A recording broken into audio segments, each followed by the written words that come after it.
Hello, and welcome to week 2 of Social Work 630. This week will be all about attachment and neurobiology, which are two very important areas to understand as a clinical social worker. Attachment is actually a particular focus of mine, so I very much look forward to hearing everyone's thoughts on the readings for this week. So please head over to the Learning Resources section for week 2 and view the readings and the videos that you have for this week. I actually have it up on the screen right here. The readings will be informative to both the discussion as well as the attachment style paper, which is also due for this week on Sunday for week 2. Some things I'd like you to get from the readings include an understanding of the impact of the relationship in therapy, which you'll see is really a theme for clinical social work. The impact of the relationship is huge.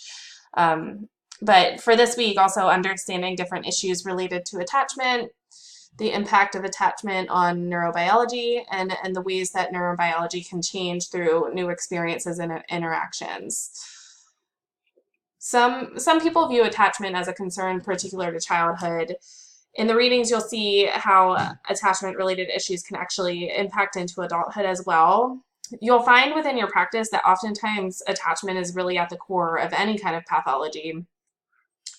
And you'll see within the readings how aspects of the therapeutic relationship can actually be the thing that creates change, especially, when you're dealing with attachment-related issues.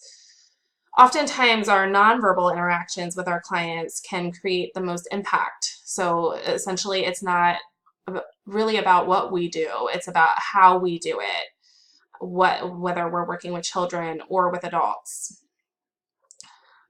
My favorite article this week is probably the Dan Siegel article that you'll see here. If you get a chance to, I would definitely recommend looking into his books as well. His book, Mindsight, is very informative to practice. You'll see that he references the concept of mindsight within his article. In addition, if you work with children or if you would like to work with children, I would highly recommend reading his book, The Whole Brain Child. It is a very practical book. It's an easy read. It's something that you can use concepts of to, describe ways that parents can work with children, as well as just, informing your practice with children as well. Scrolling down, you'll find 2 videos which refer to the impact of trauma on the brain, both of which are helpful in this week's discussion. Moving on to this week's discussion, you have the case of Anita. So I would like you to read this case. That's really what the discussion is focused on. You'll see that Anita has experienced complex trauma, meaning she has experienced multiple traumatic events within her life, including disrupted attachments. For this post, you will be coming up with a good case conceptualization, focusing on the realms of neurobiology and attachment in particular, and identifying how this could inform your practice and your interactions with her if you were to have her as a client. Anita is coming to therapy with the primary goal of addressing her son's behavior. Please do keep this in mind when you discuss how you might engage her. You can use your understanding of any attachment issues in order to identify an approach that might be most empowering for her. Remember that the initial post is due by 11:59 on Thursday, and response posts are due by 11:59 on Sunday.